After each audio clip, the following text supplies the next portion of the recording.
Hi everyone, welcome back to our class. Today we are going to learn about forces which contribute ascent of SAP or forces contributing to ascent of SAP. That is our topic. Let us discuss what are the forces which contribute ascent of SAP. There are four main forces which contribute to the upward movement of SAP. They are root pressure, capillarity, transpiration pull, adhesion. These are the four main forces which helps in the upward movement of SAP. Before learning about these four main forces, first we have to learn what is a SAP. SAP is the dilute solution of water and mineral ions absorbed from soil which moves upward from root to various parts of the plant. Actually, what is a SAP? It is a dilute solution of water and mineral ions. From where it is absorbing from the soil only, root absorb this water and mineral ions to various parts of the plant body. Okay, so this water and mineral ions we can called as SAP. Okay, next we can learn what is ascent of SAP. The upward movement of water from the root to aerial parts of the plant body is called ascent of SAP or often called translocation of water. What is ascent of SAP? Upward movement of water and mineral from the soil to various parts of the plant body in a upward direction. That process we can call as ascent of SAP. Is it clear? First we can learn root pressure. Root pressure developed in the xylem push the sap upward. What is the root pressure? The pressure developed inside the root during the continuous movements of water through it. So this root pressure is enough and more to carry that sap to all parts of the plant body, especially in the case of herbaceous plant. Okay. So this root pressure is the one of the force which helps in ascent of SAP. The second force, capillarity. Water rises in narrow tubes due to force of tension or capillarity. What is capillarity? Narrow diameter of xylem vessels causes the water from a lower level to rise to fill up the vacuum created by the loads of water due to transpiration from the leaves. Narrower the diameter of a tube, greater will be the height of water rising in it, exerting a force called capillary force. Actually, the xylem vessels, its width is very narrow in nature. Okay. So this narrow diameter of the xylem vessels will create a force. Which force it is? Capillary force. Okay. This capillary force also will play an important role in the case of ascent of SAP. Okay. How this capillary force created? When the water flows through these narrow vessels, then what will create? This capillary force will create. Okay. So when water reaching the plant body or in the leaves, due to transpiration, water will lose in the form of water vapor.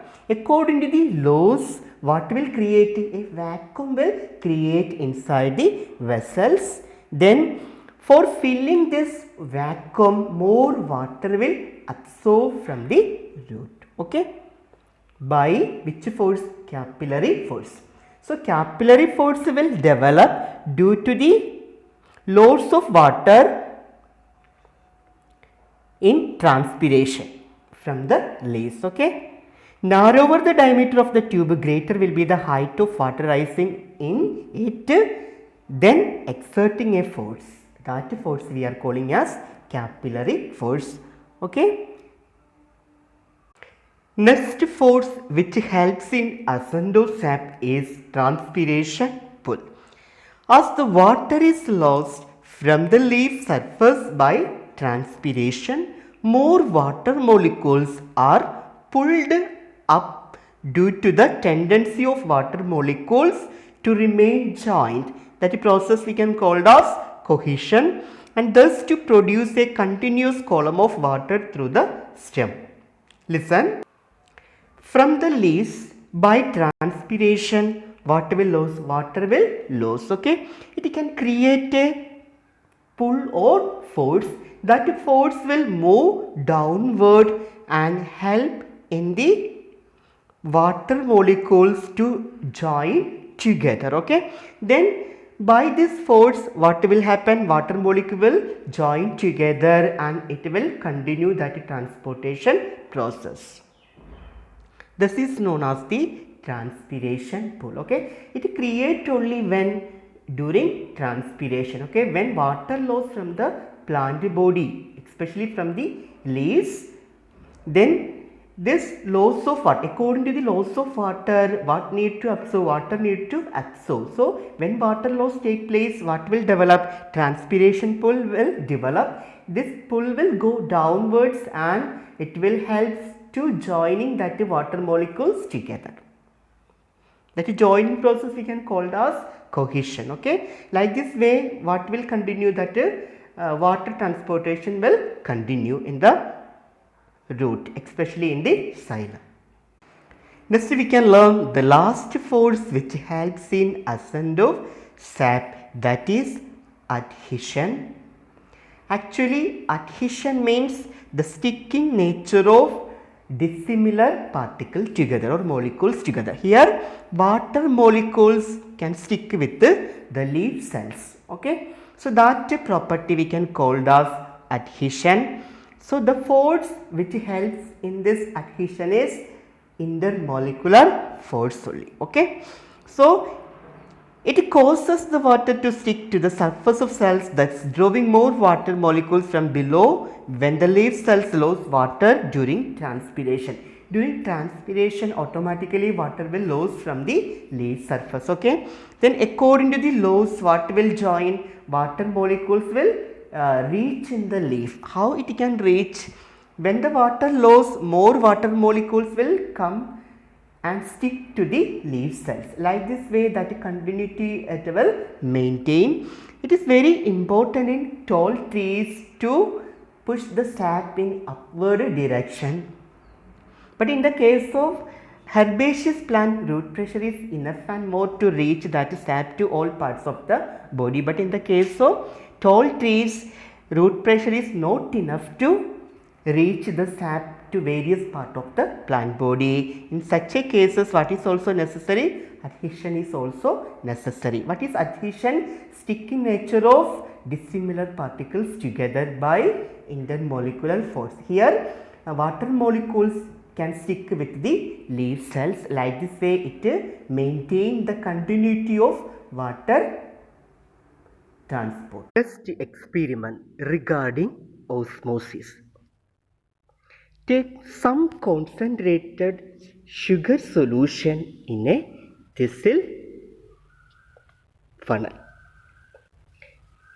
Cover the mouth of the thistle funnel with a cellophane paper or parchment paper. Okay, this is the mouth of the thistle funnel. You have to cover this mouth with cellophane paper or parchment paper, or you can use egg membrane or animal bladder for covering the mouth of the thistle funnel. Okay, and tie it securely, means tie it well. Invert the thistle funnel in a beaker containing water and suspend it as shown in the figure. Okay, mark the level of the sugar solution on the stem of the thistle funnel. After dipping this thistle funnel water containing beaker into water containing beaker, you have to mark the initial level of the sugar solution. Okay.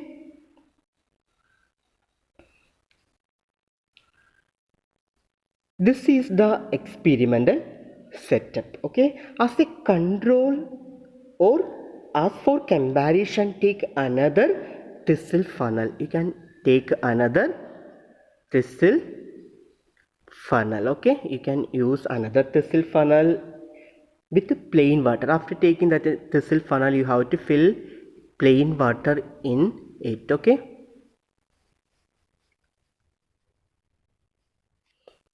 And you should keep that thistle funnel in water containing beaker. This is for controlling setup. Okay, and leave it this experimental setup for few hours, or yes, few hours we can keep. After few hours, if you observe this both experimental setup, you could see that from the first thistle funnel, that sugar solution level already increased from the normal level or from the starting level. So this was the starting level. So after few hours, if you observe the thistle funnel A, you could see that the level of the sugar solution already increased from the starting. Whereas in the second thistle funnel, there is no any change in the case of that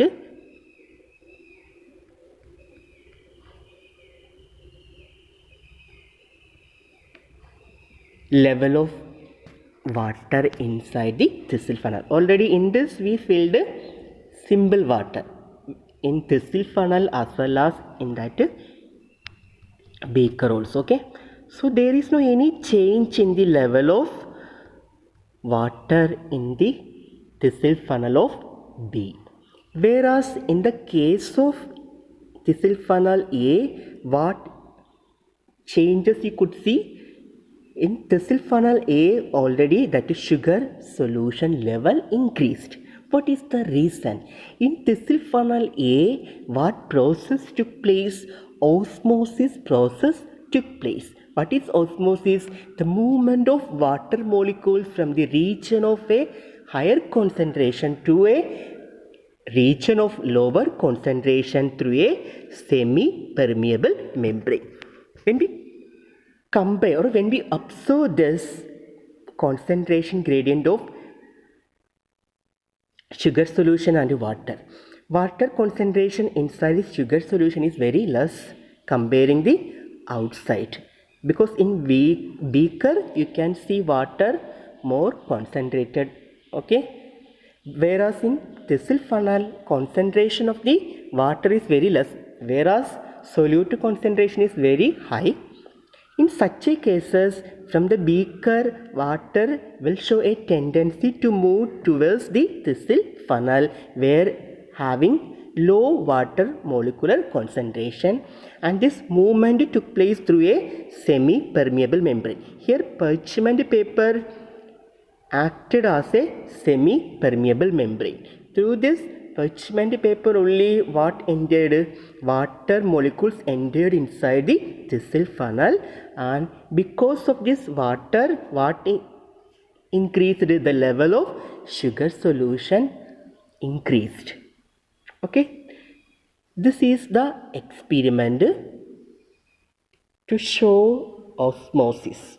Okay, is it clear?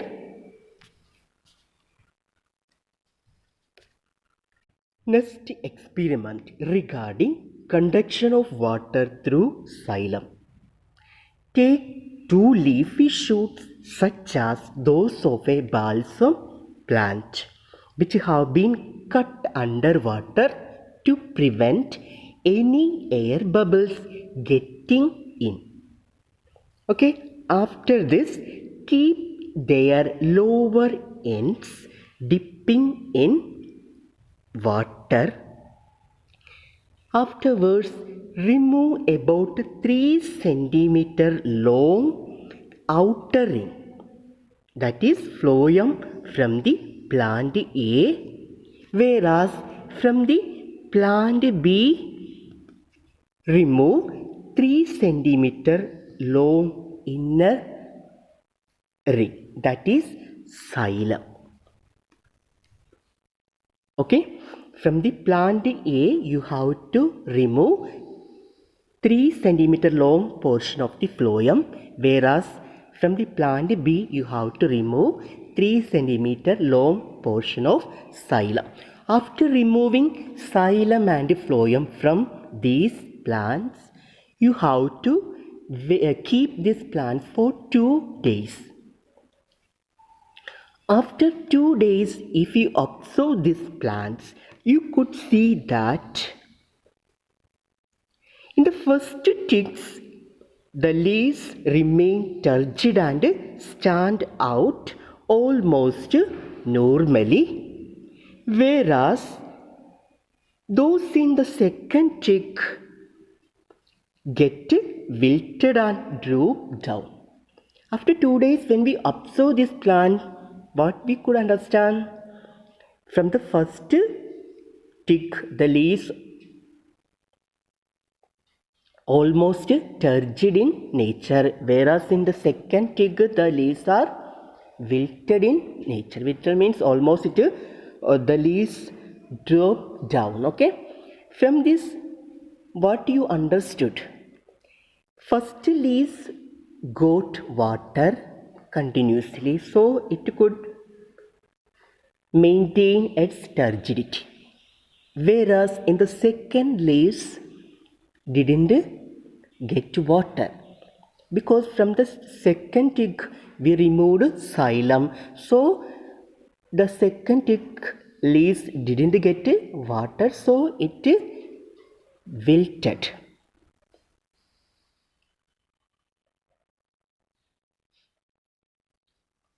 From this experiment, we can understand that xylem is the only water conducting tissue in a plant.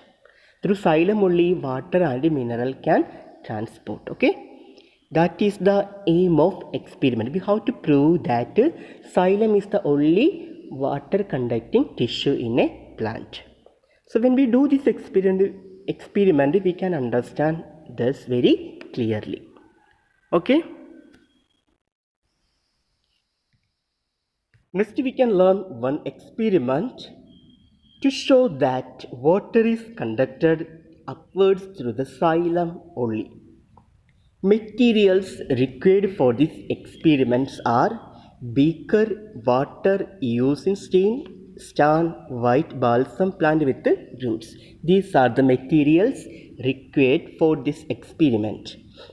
Procedure or how to do this experiment. Put few drops of eosin stain in a beaker containing water. First take a beaker and fill water in it. Add a few drops of eosin stain into it. Insert a balsam plant into it. Fix to stand. Keep it for few hours. After filling the water and pouring eosin drops, then next step, insert a balsam plant into it or keep a balsam plant into it, fixed to stand.